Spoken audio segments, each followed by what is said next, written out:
Hamas ने जो किया, अब इजराइल उसका बदला चुन चुन कर ले रहा है। हमास के पापों का हिसाब लेने के लिए इजराइल ने सर्जिकल स्ट्राइक भी उसी अंदाज में कर दिया है जैसे उरी हमलों के बाद भारत ने आतंकवादियों के खात्मे के लिए किया था। हमास के खात्मे के लिए रात को ही इजराइल के लड़ाकू विमान निकल रहे हैं और सीधा हमास के ठिकानों को उनकी कब्रगाह बना रहे हैं। हमास के लिए अब इस रात की सुबह शायद ही हो। हमास के ठिकाने धुआं धुआं, आसमान से बरसती मौत, आतंकी ठिकानों पर सर्जिकल स्ट्राइक, इजराइल का ऑपरेशन उरी। ये तस्वीरें गाजा पर उस सर्जिकल स्ट्राइक की हैं जो हमास के प्राण निकाल देने के लिए मिशन पर निकली हुई है। गाजा की जंग को 21 दिन बीत गए हैं। पिछले 48 घंटों गाजा पट्टे पर हमास के ठिकानों को इजराइल की सेना चुन चुन कर निशाना बना रही है। ये सर्जिकल स्ट्राइक आतंकियों के नामो निशान को गाजा से हमेशा हमेशा के लिए मिटाने को लेकर हो रही है। गाजा पट्टी के आसमान पर इजराइल के लड़ाकू विमान हमास के आतंकियों को निशाना बनाकर वापस अपने बेस पर लौट जाते हैं और अपने पीछे हमास की तबाही की नई तस्वीर छोड़ जाते हैं। बीते रात इजराइल की एयरफोर्स रात के अंधेरे में ही आतंकियों का काम तमाम कर ऐसे ही सुबह सूरज की किरण निकलने से पहले वापस लौटी। गाजा पर दनादन बम बरसते रहे। इजराइल की सेना ने सर्जिकल स्ट्राइक की तस्वीरें जारी कर अपने आगे के इरादे साफ कर दिए हैं।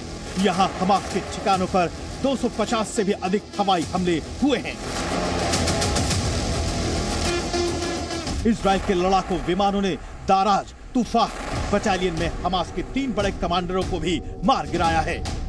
इनमें battalion commander Rifat Abbas, battalion deputy commander Ibrahim Jadba, combat support commander Tariq Maruf शामिल हैं। आईडीएफ ने बताया है कि उनके हमले में हमास का रॉकेटमैन हसन अल अब्दुल्लाह भी मारा गया है। उत्तरी गाजा से इजराइल की तरफ दागे जाने वाले रॉकेट की जिम्मेदारी अब्दुल्लाह के पास थी। इजरायली खुफिया एजेंसी शिन बेत ने आईडीएफ को उसके ठिकानों की जानकारी दी थी। पिछले 2 दिन में दक्षिणी गाजा में 48 जगहों पर एयर स्ट्राइक हो चुकी है। इससे पहले इजरायली सेना ने गाजा पट्टी में रात भर हुए हवाई हमले में हमास के पश्चिमी खान यूनिस बटालियन के कमांडर मदात मुबाशिर को भी मार गिराया है। मुबाशिर ने इजराइल में स्नाइपर हमलों में भाग लिया था। इजराइल की सेना जहां आसमान से मौत बनकर टूट पड़ी है, वहीं दक्षिणी इजराइल की ओर गाजा पट्टी के बॉर्डर पर सेना की गाड़ियां भी तैनात हैं। गाजा पर स्टेरोड के पास सड़कें सुनसान हो गई हैं। यहां लोगों को इजराइल की ताबड़तोड़ स्ट्राइक के बारे में पूरा अंदाजा लग चुका है। जाहिर है नेतन्याहू की सेना टारगेट सेट कर चुकी है। कॉम्बैट अगेंस्ट टेरर की टीम हमास के आतंकियों की लिस्ट लेकर उन्हें उनकी कब्र तक पहुंचा रही है। इजराइल के टैंक भी सर्जिकल स्ट्राइक वाले अंदाज में आतंकियों पर आग उगलकर वापस लौट आते हैं। टैंक भी हमास के ठिकानों, कमांड सेंटर, सुरंगों और रॉकेट लॉन्चर्स को निशाना बना रहे हैं। इजराइल का दावा है कि इजराइल के स्ट्राइक से लेबनान बॉर्डर पर हिजबुल्लाह के करीब 50 आतंकी भी मारे जा चुके हैं और ये सिलसिला जारी भी रहेगा। Our goal is to completely eradicate Hamas's capabilities, and we will use every means at our disposal to accomplish this. साफ है इजराइल ने अगले चरण की तैयारी कर ली है। इजराइल ने आतंकियों के एंटी टैंक मिसाइल लॉन्चर को भी टारगेट करने की तैयारी कर ली है। इजराइल हमास के अंत से पहले बिल्कुल रुकने के मूड में नहीं है। אנחנו צריכים לרסק את החמאס כדי שאנשים יהיה להם את הביטחון לחזור, אבל בשלב הסופי אנחנו נוכל גם לבנות ולהרחיב ולעשות את החבל הזה מאוד פורח ובטוח. यानी जब तक ग्राउंड ऑपरेशन पूरी तरह से शुरू नहीं हो जाता, गाजा की तस्वीरें अब धुआं सर्जिकल स्ट्राइक के जरिए भी दिखाई देंगी। फिलिस्तीन के मुताबिक गाजा में 7,000 से ज्यादा लोग मारे जा चुके हैं। यह आंकड़ा 2014 के बाद से सबसे बड़ा आंकड़ा है। ब्यूरो रिपोर्ट, जी मीडिया। जहां इजराइल हमास के आतंकियों को जहन्नुम पहुंचा रहा है, वहीं अमेरिका ने भी मोर्चा खोल दिया है। अमेरिका ने ईरान समर्थित आतंकी संगठन IRGS पर सर्जिकल स्ट्राइक की है। यह स्ट्राइक अमेरिका के फाइटर्स ने सीरिया में घुसकर की है। अमेरिका आतंकियों के ड्रोन और मिसाइल हमलों का करारा जवाब दे रहा है। आपको बता दें कि 17 अक्टूबर के बाद अमेरिका के कई सैन्य ठिकानों पर 16 हमले हुए थे। आतंकियों के शय के पीछे ईरान का हाथ बताया जा रहा है। ईरान अमेरिका और इजराइल को लगातार धमकी भी दे रहा है। यही नहीं, हमास के लिए ईरान ने एक तरह से प्रॉक्सी वॉर छेड़ी हुई है। माना यह भी जा रहा है कि ईरान युद्ध की तैयारियों में जुटा है। इस वक्त 200 से ज्यादा ईरान के हेलीकॉप्टर युद्धाभ्यास में शामिल हुए हैं। और इस वक्त एक बड़ी खबर आ रही है, इजराइल पर हमास ने फिर हमला किया है। हमास ने तेल अवीव पर रॉकेट दागे हैं। तेल अवीव पर ताबड़तोड़ रॉकेट अटैक की खबर आ रही है। इजराइल ने जारी किया है हमले का वीडियो। इस वक्त की बड़ी खबर, इजराइल पर हमास ने फिर किया हमला। हमास ने तेल अवीव पर रॉकेट दागे हैं। तो एक बार फिर से हमास की तरफ से ये कार्रवाई हुई है। इजराइल पर हमास ने फिर से हमला किया है। हमास ने तेल अवीव पर रॉकेट दागे हैं। तेल अवीव पर ताबड़तोड़ रॉकेट अटैक किए गए हैं। इजराइल ने इस हमले का वीडियो भी जारी किया है।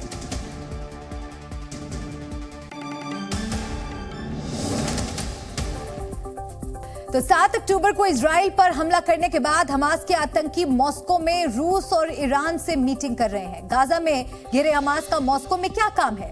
हमास का अगला कदम क्या होगा? इस पर ईरान क्यों बयान दे रहा है? हमास ने क्यों कहा कि उसे नहीं पता कि इजराइल के बंधक कहां हैं? क्या गाजा युद्ध का दी एंड पुतिन के इशारे पर होगा? इस रिपोर्ट में देखिए। क्या पुतिन रोकेंगे इजराइल हमास का युद्ध? इजरायली बमों से बचने के लिए पुतिन की शरण में क्या हमास? क्या पुतिन हमास से इजराइल के बंधकों को छुड़वाएंगे? ये सवाल इसलिए क्योंकि गाजा में इजरायली सेना से घिरने के बाद हमास का डेलीगेशन मॉस्को में है। वो रूसी प्रतिनिधियों से तो मुलाकात कर ही रहा है। मॉस्को में हमास का प्रतिनिधिमंडल ईरान के उप विदेश मंत्री अली बघेरी खान से भी मिला। गाजा में घिरने के बाद युद्ध भूमि में इजराइल का सामना करने की बजाय हमास मॉस्को में क्या कूटनीतिक जमीन तलाश रहा है, या इजराइल को घेरने के लिए ईरान, रूस और हमास के बीच कोई बड़ी प्लानिंग चल रही है? इजराइल हमास के बीच 21 दिन से जारी जंग के दौरान जो तस्वीरें सामने आ रही हैं, उसमें एक तरफ सहयोग दिख रहा है तो दूसरी ओर बड़े रणनीतिक फायदे का इशारा। इजराइल के साथ अमेरिका, ब्रिटेन, जर्मनी और फ्रांस जैसे पश्चिम के देश खड़े दिखाई दे रहे हैं, तो वहीं हमास के साथ अब ईरान खुलकर खड़ा होता हुआ नजर आ रहा है। और ईरान के साथ पाकिस्तान जैसे कुछ चुनिंदा मुस्लिम देश भी साथ दिखाई दे रहे हैं। ऐसे में सवाल ये उठता है कि आखिरकार हमास के डेलीगेशन का मॉस्को पहुंचना और वहां पर ईरान के उप विदेश मंत्री से मिलना क्या कुछ चल रहा है, और इसके जो मायने हैं वो लगातार सवालों के घेरे में है। इजराइल ने बताया कि मॉस्को में हमास के डेलीगेशन की अध्यक्षता आतंकी मौसा मोहम्मद कर रहा है। मौसा मोहम्मद के साथ हमास के कई सदस्य शामिल हैं। रूसी विदेश मंत्रालय ने भी दौरे की पुष्टि तो की, लेकिन दौरे के मकसद पर कुछ भी कहने से इनकार कर दिया। Сказать и подтвердить, что представители соответствующего палестинского движения находятся с визитом в Москве. हालांकि मॉस्को की ओर से ये जरूर क्लियर किया गया है कि हमास इजराइल युद्ध पर वो ईरान के संपर्क में है। По поводу российско-иранских контактов в Москве я могу подтвердить, что сегодня заместитель министра иностранных дел मॉस्को में चल रही इस मीटिंग पर इजराइल भड़का हुआ है। मॉस्को में हमास के डेलीगेशन से बातचीत को इजराइल ने आतंकवाद को समर्थन देने जैसा बताया, तो हमास के कब्जे में कैद बंधकों की रिहाई को लेकर ईरान ने दावा किया कि हमास बंधकों की रिहाई के लिए तैयार है। Hamas is ready to release civilian prisoners. On the other hand, the world should support the release of 6,000 Palestinians held in Israeli prisons. लेकिन हमास ने बंधकों की रिहाई को लेकर सीज फायर की शर्त रखी और फिर ये कहकर हड़कंप मचा दिया कि उन्हें पता नहीं कि सभी बंधक कहां हैं। हमास ने कहा कि उनके कब्जे में सभी बंधक नहीं हैं, कुछ बंधक फिलिस्तीनियों के कब्जे में हैं, जिन्हें खोजने में हमास को और वक्त लगेगा, क्योंकि बंधकों को कहां रखा गया है इसका पता हमास को भी नहीं है। कुल मिलाकर हमास इजराइल के हमलों से बचने का बहाना ढूंढ रहा है और बंधकों को ढाल बनाकर इस्तेमाल करने के लिए सही वक्त तक बचने का इंतजार कर रहा है। वहीं इजराइल के प्रतिनिधि ने साफ कर दिया कि आईएसआईएस की तरह गाजा पर पनपे हमास के खात्मे के बाद ही हमारा एक्शन रुकेगा। ISIS was the Islamic State of Iraq and Syria, and Hamas is the Islamic State of Gaza. So just as was done with ISIS, Hamas must be no more. Our goal is to completely eradicate Hamas's capabilities, and we will use every means at our disposal to accomplish this. Not for revenge, no. Not for retaliation, no. But to ensure that such depravity, such atrocities never occurs again. Hamas और Israel के संघर्ष में रूस और America दोनों ही फंसते जा रहे हैं। इजराइल के साथ अमेरिका पहले दिन से ही खड़ा हुआ था और रूस ने भी हमास के प्रति समर्थन पहले ही दिन से जाहिर कर दिया था। अब हमास किसी भी तरह रूस से और समर्थन लेना चाहता है ताकि उसको इजराइल के साथ लड़ने में मदद मिलती रहे। रूस के लिए भी ये फायदे का सौदा है। अमेरिका को अगर वो मध्य पूर्व में उलझा पाया तो यूक्रेन पर अमेरिका की सहायता कम होगी और रूस पर वहां से भी दबाव कम होगा। कृष्ण मोहन मिश्रा, जी मीडिया, दिल्ली। हमास के आतंकियों का दिल बैठा जा रहा है। हमास ने दावा किया है कि गाजा में अब तक इजराइल ने 29,000 से ज्यादा इमारतों को तबाह कर दिया है, जबकि इजराइल लिटिल गाजा में आगे की कार्रवाई के लिए युद्धाभ्यास भी कर रहा है। इस बीच इजराइल ने अपना नया air defence system iron beam को भी अपनी सुरक्षा में तैनात करने के लिए कमर कस ली है। अब हमास 7 अक्टूबर जैसी गलती करेगा तो हवा में ही मार गिराया जाएगा। देखिए एक खास रिपोर्ट।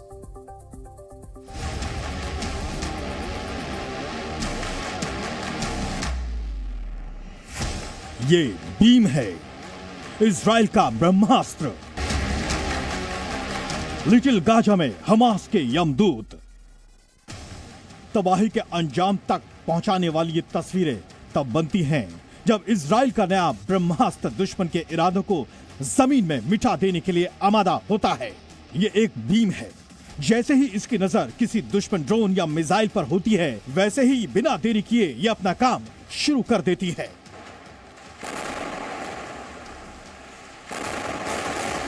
आपको बता दें कि आयरन बीम को मानव रहित हवाई प्रणालियों यानी यूएस, काउंटर मानव रहित हवाई प्रणालियों यानी सीयूएस और टैंक रोधी मिसाइलों के अलावा रॉकेट, तोपखाने और मोर्टार को बेअसर करने के लिए डिजाइन किया गया है। 7 अक्टूबर को इजराइल के सबसे बड़े सुरक्षा कवच आयरन डोम हमास के हजारों मिसाइलों को रोकने में पूरी तरह से कामयाब नहीं हो सका था, लेकिन अब आतंकियों का यमदूत बनकर जल्द ही इजराइल के खतरनाक हथियारों में आयरन बीम शामिल होने वाला है। आयरन बीम जल्द ही इजराइल की सुरक्षा व्यवस्था में ब्रह्मास्त्र बनकर शामिल हो सकता है। अब आपको आयरन बीम की खासियत बताते हैं। हवाई लक्ष्य को नष्ट करने के लिए लेजर बीम उत्पन्न करने के लिए एक फाइबर लेजर का उपयोग किया जाता है। 2 लेजर गन 1 सेकंड में 100 से 150 किलोवाट बिजली पैदा कर सकती है। इसकी रेंज 7 किलोमीटर तक है। इसे 2 high energy fibre optic laser के संपर्क में आने के 4 सेकंड के भीतर ही एक लक्ष्य को नष्ट करने के लिए डिजाइन किया गया है। आयरन बीम आयरन डोम के साथ मिलकर ही काम करेगा। 2020 में ही इसका टेस्ट किया जा चुका है और 7 किलोमीटर की प्रभावी रेंज का प्रदर्शन हो चुका है। खास बात यह भी है कि इस आयरन बीम को और एडवांस बनाने पर इजराइल लगातार रिसर्च कर रहा है। इजरायली रक्षा मंत्रालय के मिसाइल रक्षा विशेषज्ञ उजी रूबिन के मुताबिक दुश्मन को खत्म करने की लागत काफी कम हो सकती है। आयरन डोम द्वारा दागे गए इंटरसेप्टर के बजाय, जिसकी कीमत $60,000 होती है, एक लेजर बीम की लागत केवल कुछ डॉलर ही होती है। आपको बता दें, इजराइल के पास आयरन बीम से पहले एरो 2, एरो 3, डेविड स्लिंग और आयरन डोम भी हैं। खास बात यह भी है कि आयरन डोम 2011 से चालू एक वायु रक्षा प्रणाली है जिसने 1 दशक से अधिक समय तक इजरायली आबादी को रॉकेट से बचाया है और 90% सफलता हासिल की है। हालांकि इजराइल का रक्षा मंत्रालय साफ कह चुका है कि वो इस युद्ध को हमास के अलावा कहीं और आगे बढ़ाने की इच्छा नहीं रखते, लेकिन अगर उन्हें मजबूर किया गया तो वो उनके रास्ते में आने वाले किसी भी दुश्मन को हमास के अंजाम तक ही पहुंचाएंगे। אנחנו מנהלים מלחמה בחזית הדרומית כנגד חמאס. אנחנו מוכנים לכל התפתחות בצפון. חיזבאללה סופג נפגעים רבים, יחד עם זה, אין לנו עניין להרחיב את המלחמה. אם נידרש לעניין הזה, लिटिल गाजा में हमास के यमदूत। जहां एक और इजराइल अपना रक्षा तंत्र पहले से ही मजबूत कर रहा है, वहीं लिटिल गाजा में नेतन्याहू की सेना बंधकों को बचाने और हमास के खात्मे के लिए पुरजोर युद्धाभ्यास में जुटी है। हमास के कब्जे में करीब 200 से ज्यादा बंधक हैं। साथ ही हमास पर गाजा में घुसकर जमीनी हमले की तैयारी हो रही है। हमास इजराइल को लेकर अभी वर्ल्ड ऑर्डर क्या है, कौन इजराइल के साथ है और कौन हमास के साथ खड़ा दिख रहा है, आइए वो भी आपको हम बताते हैं। इजराइल के साथ सुपर पावर अमेरिका खड़ा है, तो भारत ने भी इजराइल का साथ दिया है। ब्रिटेन, जर्मनी के नेता तो इजराइल पहुंचकर अपना समर्थन दे चुके हैं, जबकि फ्रांस, ऑस्ट्रेलिया, इटली और ऑस्ट्रिया ने भी इजराइल पर 7 अक्टूबर को हुए हमास के हमले की निंदा की है। वहीं हमास को पहले दिन से ईरान, पाकिस्तान का साथ मिल रहा है। अफगानिस्तान, तुर्की, कतर के अलावा सीरिया, सऊदी अरब और लेबनान जैसे इस्लामिक देश इजराइल के खिलाफ हमास को समर्थन दे रहे हैं। दिल्ली से करीब 2500 किलोमीटर दूर कतर में 8 हिंदुस्तानियों को फांसी की सजा दी गई है। कतर एक ऐसा देश है जिसके पाकिस्तान के साथ बहुत करीबी संबंध है। साल 2022 में जब 8 भारतीयों को कतर में गिरफ्तार किया गया था, उसी वक्त से पाकिस्तान और कतर के मिलिट्री संबंध बहुत करीब हो गए। यहां तक कि इसी महीने 12 अक्टूबर को पाकिस्तानी सेना अध्यक्ष जनरल आसिम मुनीर और कतर के आर्मी चीफ के बीच पाकिस्तान के रावलपिंडी में मीटिंग हुई और ऐसा माना जा रहा है कि कतर में भारतीयों को फांसी मिलने के पीछे पाकिस्तान का हाथ हो सकता है।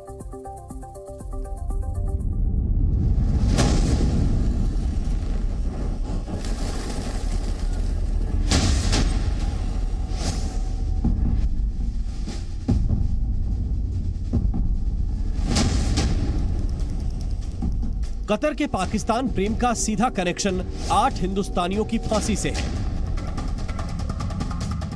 12 अक्टूबर को रावलपिंडी में पाकिस्तानी आर्मी के हेडक्वार्टर में पाकिस्तान और कतर के सेनाध्यक्षों की मुलाकात हुई थी। दोनों देशों ने मिलकर अपने रक्षा संबंधों को मजबूत बनाने की बात की। पाकिस्तान ने दावा किया कि कतर के साथ उनका भाईचारा है और इस्लामाबाद के टीवी चैनलों पर इसकी खबरें भी चलीं। अगली तस्वीर मार्च 2023 की है, जिसमें पाकिस्तान और कतर के सैन्य अफसरों की मुलाकात हुई। पाकिस्तान कतर के करीबी रिश्तों के बारे में बताने वाली तीसरी तस्वीर जून 2022 की है, जिसमें कतर एयरफोर्स के commander major general Jasim Mohammed और पाकिस्तान के तत्कालीन navy chief admiral Mohammad Ahmed Niazi के बीच मीटिंग हुई। जून 2022 में इस मीटिंग के ठीक बाद कतर से भारत के लिए बुरी खबर आई थी। 8 भारतीय अगस्त 2022 से कतर की जेल में बंद हैं। ये सभी भारतीय कतर की अल दाहरा कंपनी में काम करते थे। कतर की मीडिया रिपोर्ट्स में भारतीयों पर कथित जासूसी का आरोप लगाए जाने की बात की गई है।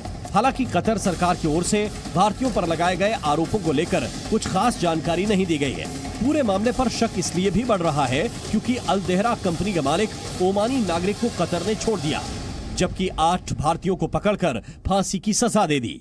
तो क्या इस साजिश में कतर के साथ पाकिस्तान भी शामिल है? तो जो एमीर साहब का पैलेस है वहां पर बताया गया होगा कि भाई इंडियंस हैं, तो उसने कहा सारी दुनिया को दिखाने के लिए नौटंकी करिए, बाद में जब मेरे पास अपील आएगी मैं इनको रिहा कर दूंगा। ये नॉर्मली मैंने देखा है डिक्टेटरशिप्स में होता है, और किसी ने ये आरोप नहीं लगाया, किसी ने ये नहीं कहा, कोई भी अरब मुल्क। असल में पिछले कुछ दिनों से कतर और पाकिस्तान के टॉप रक्षा अधिकारियों के बीच लगातार मीटिंग हुई। तो क्या इस दोस्ती की वजह से भारतीयों के खिलाफ एक्शन लिया गया है? फिलहाल कतर के फैसले को लेकर पाकिस्तानी सोशल मीडिया पर तरह तरह की खबरें चल रही हैं। कुछ पाकिस्तानियों को लगता है कि कतर ने यह फैसला लेकर बड़ी गलती की है। पाकिस्तान और कतर के बीच बहुत करीबी रिश्ते हैं। कतर ने पहले कई बार पाकिस्तान की आर्थिक मदद की है। कतर में हुए फीफा वर्ल्ड कप के दौरान पाकिस्तान की सेना ने जाकर सुरक्षा दी थी। कतर के राजघराने के राजकुमार और राजा शिकार के लिए अक्सर पाकिस्तान का दौरा करते हैं। इसलिए भारतीयों से जुड़े मामले में सीधा कनेक्शन नहीं होने के बावजूद भी कतर पाकिस्तान संबंधों पर सवाल उठ रहे हैं। क्या कतर को पाकिस्तान ने उकसाया है? इसकी पुष्टि नहीं हुई है, पर यह क्लियर है कि पाकिस्तान में कतर के भविष्य को लेकर बड़े दावे किए जा रहे हैं। पाकिस्तानी सोशल मीडिया पर कतर को लेकर लगातार बयानबाजी हो रही है, पर एक बात तय है कि पूरे मामले में इस्लामाबाद सबसे ज्यादा शक के घेरे में है। सवाल यह है कि क्या पाकिस्तान की साजिश में कतर उसका साथ दे रहा है? क्या भारतीयों की गिरफ्तारी के पीछे पाकिस्तान का कनेक्शन है? और क्या समुद्री सुरक्षा के बदले कतर पाकिस्तान के बीच गिरफ्तारी की कोई डील हुई है? 8 भारतीयों से जुड़ी घटना में पाकिस्तान का सीधे तौर पर हाथ होने को लेकर न तो कोई तथ्य है और न ही किसी ने ऐसा दावा किया है, लेकिन कतर पाकिस्तान के बीच अचानक मुलाकातों की बढ़ी हुई फ्रीक्वेंसी ने शक बढ़ा दिया है। फिलहाल विदेश मंत्रालय ने कहा है कि कतर में 8 भारतीयों को मौत की सजा के फैसले से वो बेहद स्तब्ध है। कतर के फैसले की पूरी जानकारी की प्रतीक्षा की जा रही है। विदेश मंत्रालय उन 8 भारतीयों के परिवार के सदस्यों और कानूनी टीम के संपर्क में है। सभी कानूनी विकल्पों पर विचार किया जा रहा है और काउंसलर एक्सेस बढ़ाने का आवेदन कतर की कोर्ट ने नामंजूर कर दिया है। Zee News.